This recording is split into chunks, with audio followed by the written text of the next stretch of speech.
এদিকে বিধানসভা নির্বাচনে হচ্ছে না বাম কংগ্রেস জোট। সেলিমের পর জানিয়ে দিল কংগ্রেস হাইকমান্ড।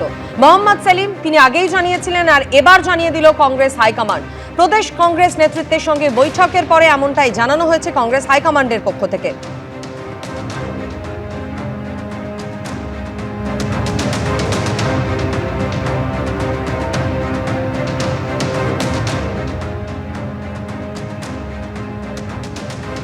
कई कह रहे थे कि टीएमसी के साथ जोट होगा या टीएमसी करेगा या नहीं करेगा, कांग्रेस करेगा नहीं करेगा, लेफ्ट के साथ में और भी स्मॉलर पार्टीज वहाँ जो डेवलप हो रही है।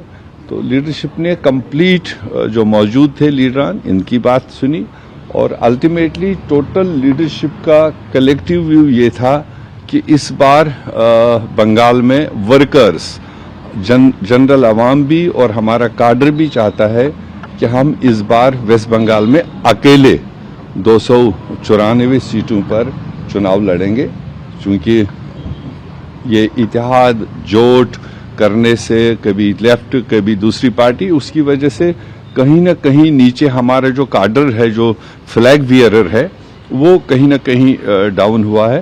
বলতে নাই যে 2016 সালে আমরা বিরোধী দলের তকমা পেয়েছিলাম, তারপর থেকে নানা টানাপোড়েনের পর আজকে এতদিন পর্যন্ত চলছে রাজনীতি।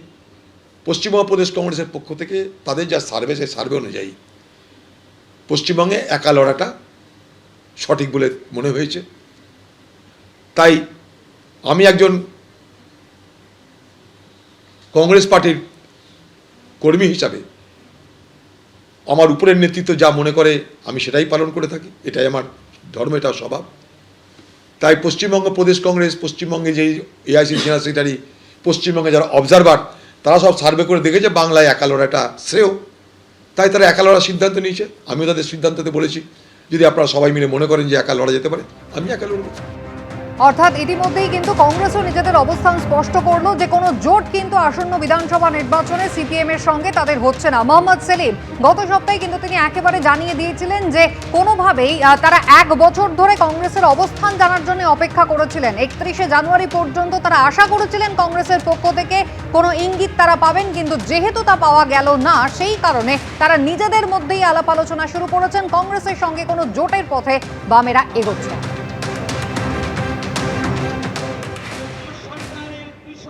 এবার কংগ্রেসের মুশকিল হচ্ছে, এখনও পর্যন্ত আমাদের যা খবর আছে, বিভিন্ন দল, যে ছোটো ছোটো দল আছে, তারাও চিঠি লিখেছে বামফ্রন্টের চেয়ারম্যানকে, আলোচনা শুরু হয়েছে বা শুরু হয়নি, হবে।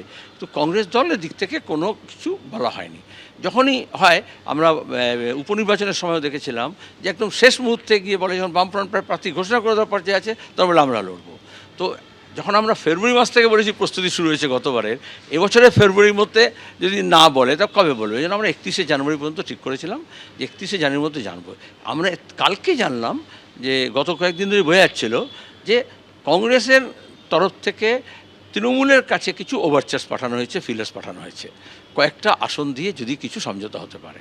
সেই জন্য আমি বারবার বলছি, গত কয়েকদিন ধরে কী বলছি, যে তোমাকে প্রথমে অবস্থান পরিষ্কার করতে হবে রাজনীতিগতভাবে। বামফ্রন্টের সঙ্গে সমঝোতা করতে হলে আগে রাজনীতিটা স্পষ্ট করতে হয়, এবং সেই রাজনীতিটা হবে বিজেপি তৃণমূল বিরোধী, সাম্প্রদায়িকতা বিরোধী, সাম্রাজ্যবাদ বিরোধী এবং খেটে খাওয়া মানুষের পক্ষে। এটা যদি এই অবস্থান না থাকে, তাহলে সমঝোতা হবে না। এটার জন্য কালকে দেখলাম উনি বলছেন যে ব্লক সভাপতিরা বলবেন। আমি বলেছি তাড়াতাড়ি বলতে হবে, সিদ্ধান্ত নেওয়া হচ্ছে না, সিদ্ধান্তহীনতা ঠিক নয়। তো হচ্ছে ব্লক, আমি খুব ভালো হয়েছে, আমি শুভঙ্কর বাবুর কথা মাথায় রেখে আমাদের সমস্ত জেলার সব কমরেডদেরকে বলবো, যেখানে যেখানে কংগ্রেস আছে, ব্লকে কেন বুথ পর্যন্ত তাদের সঙ্গে কথা বলুক, তারা বিজেপি তৃণমূল বিরোধী শক্তিকে শক্তিশালী করবে না তৃণমূলের সঙ্গে যাবে। এবং এরপরে কিন্তু বলতে পারবে না যে আমি দল ভাঙাচ্ছি, কারণ একসঙ্গে আমরা লড়েছি। এবং যারা এখনও অধ্যাবসায় সহকারে বিজেপি তৃণমূলের বিরুদ্ধে লড়ছে, তৃণমূলের কাছে মাথা নোয়ায়নি, সেই কংগ্রেস কর্মীদের আমি শ্রদ্ধা করি। যারা অনেক লোভ প্রলোভন, এমনকি মার ধর, লাঠি গুলি, জেল, জরিমানা, সিপিএম যেমন ভুগেছে, এরাও ভুগেছে, তারা তৃণমূলকে যায়নি, সেই মর্যাদা দিতে হবে। এবার তৃণমূলের নেতৃত্বের সঙ্গে যদি কংগ্রেসের ব্যবসায়িক বা বাণিজ্যিক বা রাজনৈতিক সম্পর্ক হয়, তার জন্য এরা কেন কোল্যাটারাল ড্যামেজ হবে? কংগ্রেসের জন্য আলোচনার দরজা কি কার্যত বন্ধ? অপেক্ষা বন্ধ।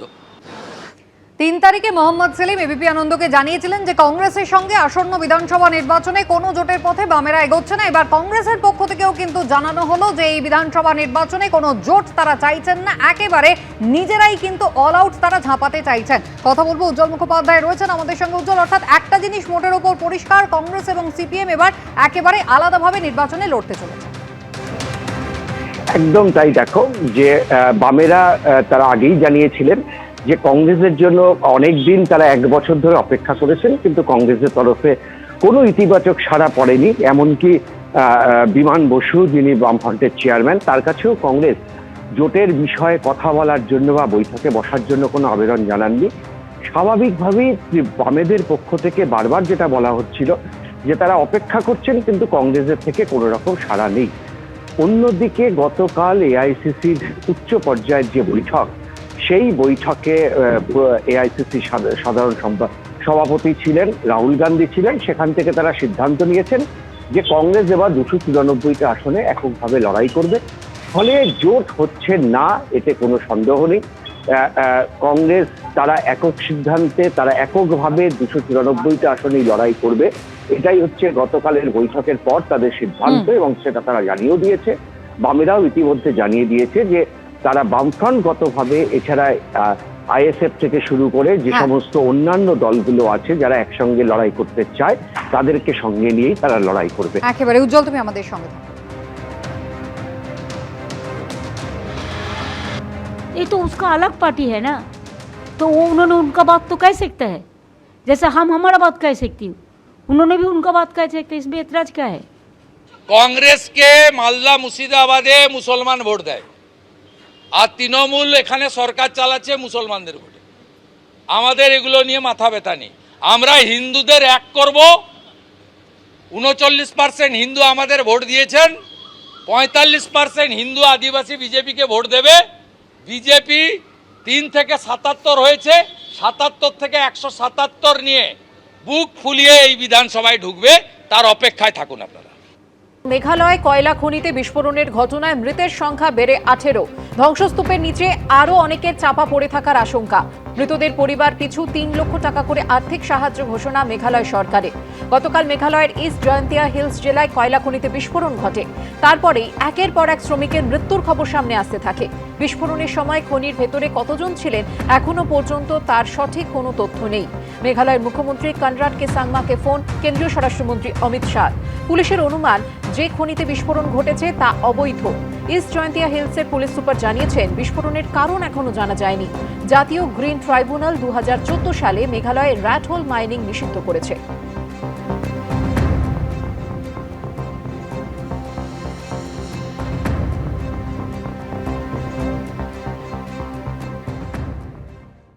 এবিপি আনন্দ, এগিয়ে থাকে, এগিয়ে রাখে।